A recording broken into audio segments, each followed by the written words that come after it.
Bismillahirrahmanirrahim. Assalamualaikum warahmatullahi wabarakatuh. Yang terhormat Bapak Andil Arafat sebagai dosen pengampu mata kuliah biomaterial. Sebelum mulai, saya akan memperkenalkan diri dulu. Perkenalkan, nama saya Rafli Muklis dengan NIM 22338026. Di sini saya akan menjelaskan apa saja ilmu biomaterial yang saya dapati selama satu semester belajar. Yang pertama yaitu pengertian dari biomaterial. Biomaterial merupakan bahan yang dirancang untuk digunakan dalam aplikasi media yang berkaitan dengan tubuh manusia dengan tujuan terapeutik atau pengobatan maupun diagnostik atau pendeteksian penyakit. Interaksi ini bisa bersifat sementara, misalnya benang jahit bedah yang larut dan permau atau seperti implan sendi batang yang tertanam seumur hidup di dalam tubuh kita. Biomaterial tidak selalu berasal dari tubuh makhluk hidup. Banyak di antara banyak di antaranya merupakan hasil rekayasa buatan yang telah disesuaikan agar kompatibel dengan tubuh manusia. Sebuah material yang baik harus bersifat biokompatibel, yang artinya yaitu menimbulkan reaksi imun, racun maupun peradangan yang berlebihan. Uh, di di sini juga ada sifat-sifat dari biomaterial. Yang pertama yaitu biokompatibilitas. Biokompatibilitas ini yaitu tidak menimbulkan reaksi apapun dalam tubuh kita. Dalam bahasa dipermudah itu biokompatibilitas ini cocok dalam tubuh manusia. Tidak ada efek samping yang terjadi jika manusia menggunakan material itu untuk uh, dalam pembuatan implan maupun yang lainnya. Yang kedua yaitu ada bionet, bioner atau bioaktif, yaitu tidak mengganggu fungsi biologis tubuh atau bahkan bisa bahkan bisa menghilangkan pertumbuhan jaringan pada manusia. Berikutnya ada juga stabilitas kimia dan mekanik, yaitu cepat cepat rusak atau mengalami korosi dalam lingkungan tubuh. Yang terakhir itu ada kemampuan integrasi dengan jaringan. Misalnya menempelkan atau menyatukan tulang.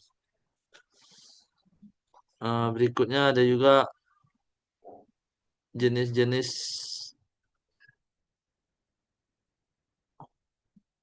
jenis-jenis bahan material yang digunakan dalam pembuatan biomaterial. Yang pertama yaitu ada metal atau alloys. Logam ini dikenal karena ketahanan aus yang tinggi, kekuatan mekanik yang baik, dan kelenturan yang kemungkinan bahan ini menahan beban besar tanpa deformasi permanen. Oleh karena itu, logam ini banyak digunakan untuk mengganti atau memperbaiki jaringan tulang dan gigi, seperti dalam fiksasi fraktur, plat, dan skrup, penggantian sendi, dan peralatan kedokteran gigi. Namun, kekurangannya terletak pada potensi korosi dan kesulitan dalam proses fabrikasi. Berikutnya itu ada juga titanium dan paduan berbasis titanium murni yang memiliki struktur kristal heksagonal rapat pada suhu rendah dan berubah menjadi struktur kubik berpusat badan berpusat pada suhu tinggi. Dalam unsur ini juga menambahkan paduan seperti Al, Mo, dan P dapat memodifikasi struktur dan sifat mekaniknya. Titanium ini memiliki lapisan pasif oksida yang melindungi permukaannya dari korosi dan menjadikan sangat biokompatibel. Namun karena adanya unsur vanadium yang berpotensi toksis, paduan alternatif seperti ini juga mendukung proses oseointegrasi yang penting dalam pemasangan implan tulang. Berikutnya itu ada paduan stainless steel. Stainless steel ini adalah baja tahan karat khususnya jenis 316L yang memiliki kombinasi kekuatan tinggi, ketahanan terhadap korosi, dan stabilitas kimia. Kehadiran kromnium dan jumlah pelindung sementara kandung adapun kehadiran kromiumnya dalam jumlah signifikan membentuk lapisan oksida pelindung. Namun kehadiran nikel memunculkan risiko toksis dan alergi, sehingga baja alternatif bebas nikel memiliki ketahanan mekanik dan korosi yang lebih tinggi serta digunakan untuk plat tulang fiksasi belakang dan komponen sendi. Berikutnya ada juga biokeramik. Biokeramik ini adalah bahan keramik yang digunakan untuk mengganti atau memperbaiki jaringan keras seperti tulang dan gigi.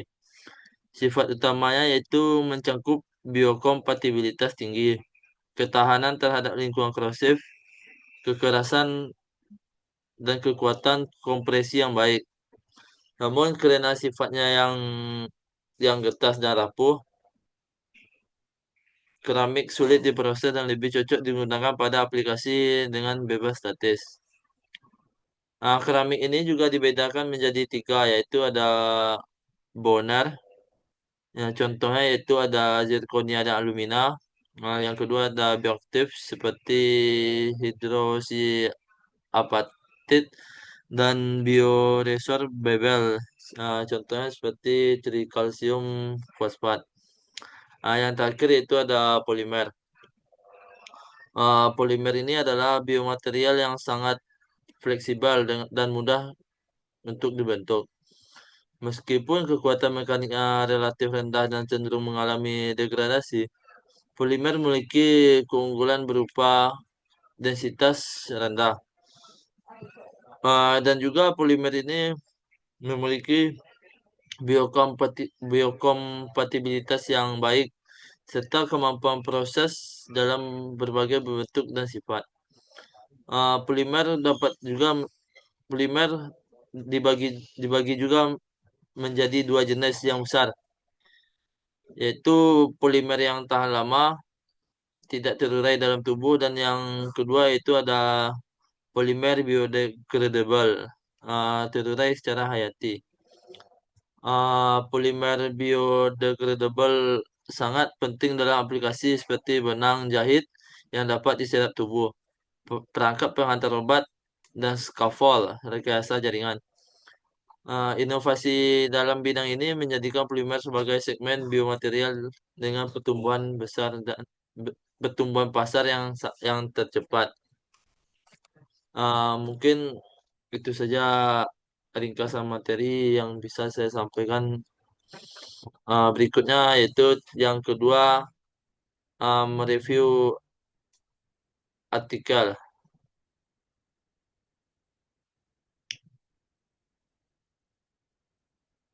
Baik, di sini saya akan mereview artikel yang berjudul Analisa Mikrostruktur dan Kekerasan Paduan Magnesium, 2 zinc dan 1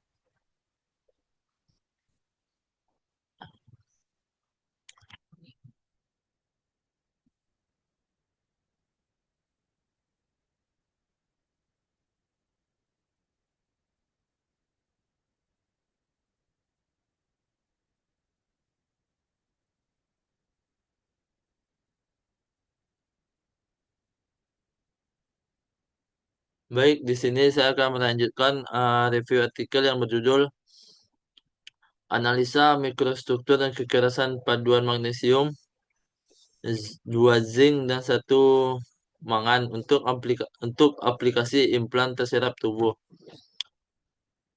Yang penulisnya itu yang pertama ada Bapak Aldi Firmanto, yang kedua ada Bapak Andrel Arafat, yang ketiga ada Bapak Eko Indrawan, dan yang keempat ada Bapak Budi Syahri.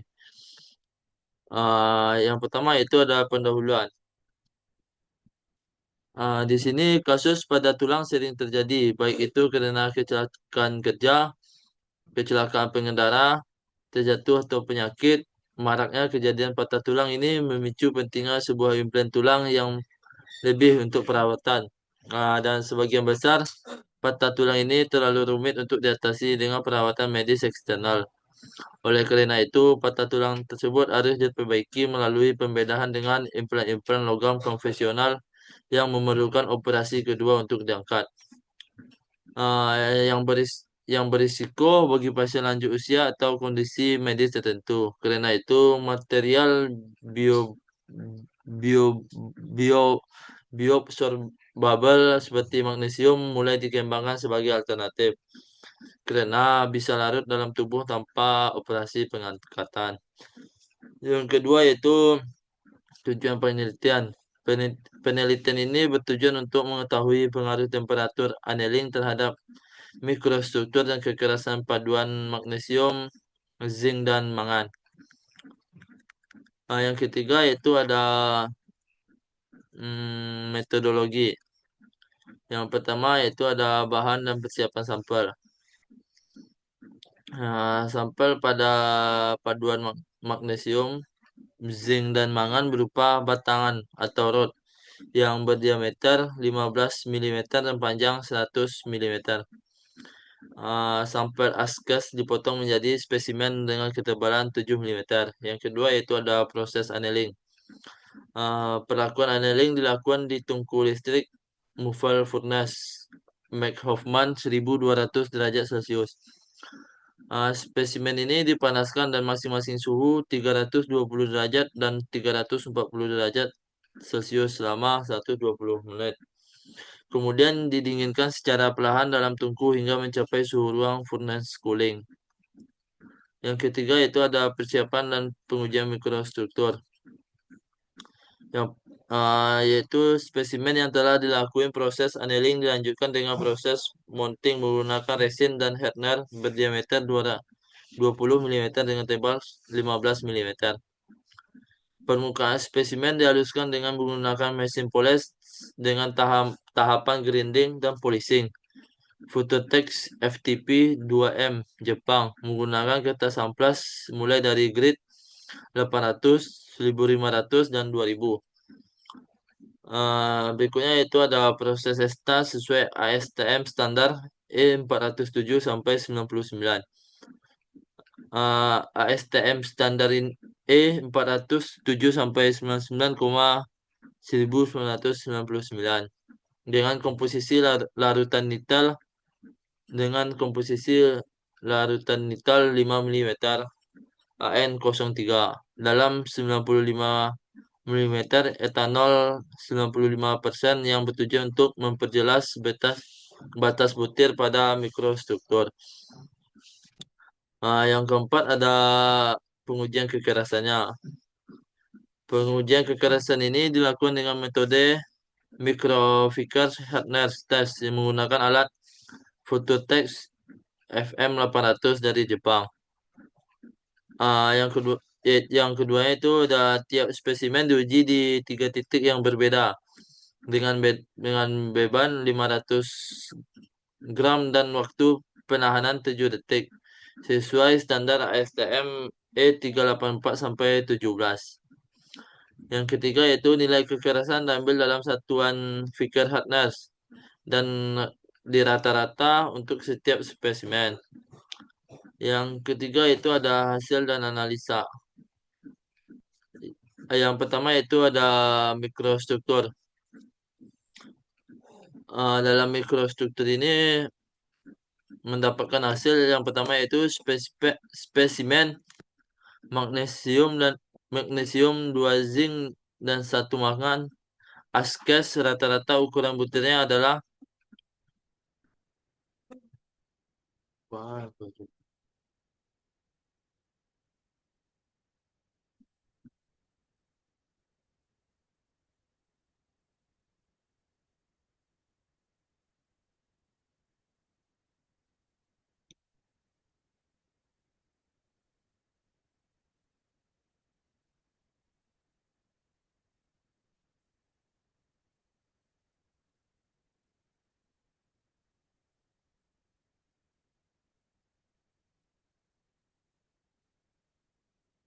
dia berarti entek. Nih, nih lambangan nama.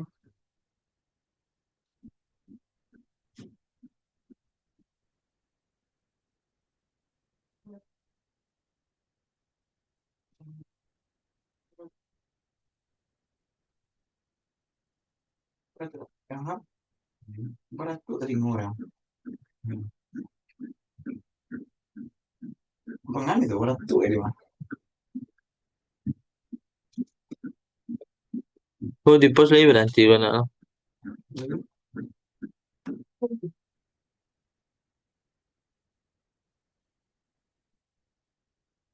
Dia cuma pos-pos. Adik, Hmm?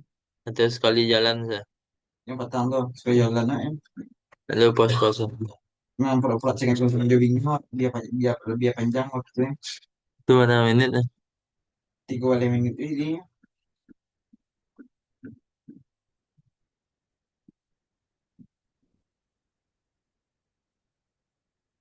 Berapa? 3 balik tam. Pendek lah. Hmm.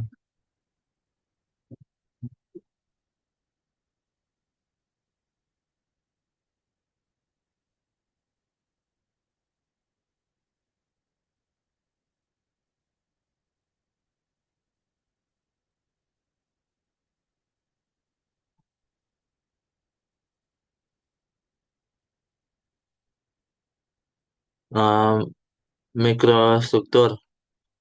Spesimen magnesium, 2 zinc dan satu mangan SK rata-rata ukuran butirnya adalah 11,579 mikrometer yang jauh lebih besar dibanding spesimen yang dianalin.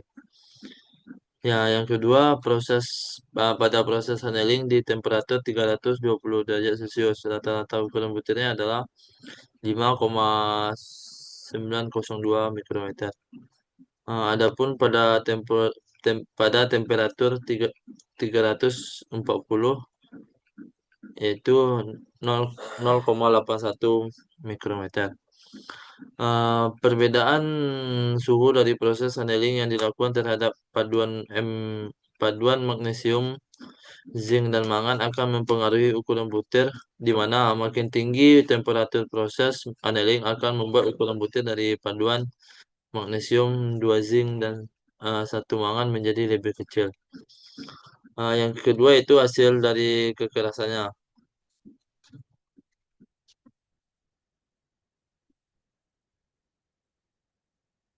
Yang pertama, spesimen Eskes mendapat nilai kekerasan rata-rata 46,16 HV, yang mana sesudah dilakukan proses annealing ini membuat kekerasan dari paduan Eskes menjadi lebih besar.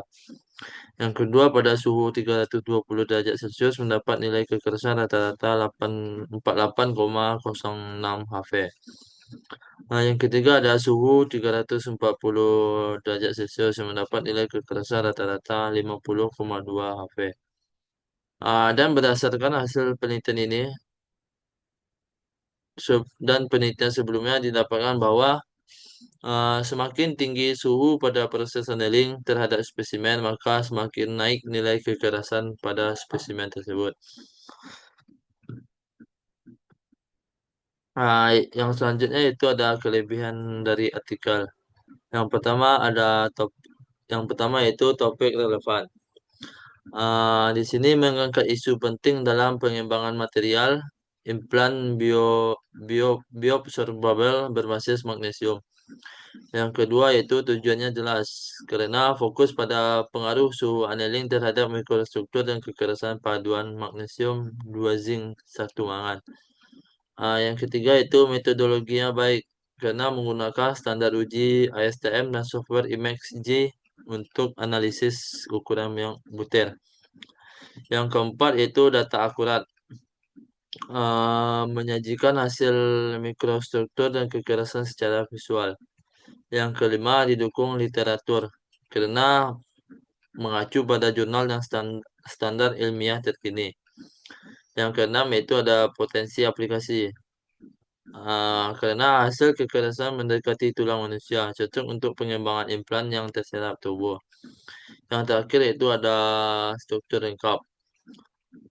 Pada artikel ini mengikuti format ilmiah yang baik, lengkap dengan gambar, grafik, dan referensi. Selain kelebihan, ada juga kekurangan artikel. Yang pertama yaitu bahasa yang kurang efektif, karena banyak kalimat panjang dan perlu perbaikan tata bahasa karena uh, tidak semua orang mengerti dalam penyampaian bahasa yang sangat panjang. Nah, yang kedua itu ada tanpa analisis statistik, tidak disertai standar deviasi dan uji signifikan pada data dan kekerasan. Yang ketiga ada gambarnya kurang jelas karena kualitas gambar mikrostruktur bisa ditingkatkan uh, sebagai resolusi dan skala. Yang keempat ada ruang lingkup terbatas karena belum ada pengujian lanjutan seperti uji korosi dan uji in vitro yang penting untuk material implan. Yang terakhir itu ada kesimpulan. Dari hasil pengujian dan analisa mikrostruktur dan pengujian kekerasan, setelah dilakukan proses handling, maka membentuk bentuk, ukuran, dan jumlah dari butir yang dihasilkan menjadi lebih kecil dan membuat cacat cor costing cat- dan membuat cacat cor casting menjadi lebih rapat pada setelah dilakukan annealing. Maka semakin tinggi temperatur annealing dan banyak waktu tahan yang diberikan, maka akan memperoleh jumlah butir yang banyak dengan ukuran yang semakin kecil, rapat, padat, dan kekerasan yang semakin tinggi. Mungkin itu saja yang saya dapatkan dalam review artikel. Mungkin terlebih dan kurang apabila ada kata-kata yang tidak baik atau yang kurang sopan mohon dimaafkan. Saya tutup dengan wabillahi taufiq wal hidayah. Assalamualaikum warahmatullahi wabarakatuh.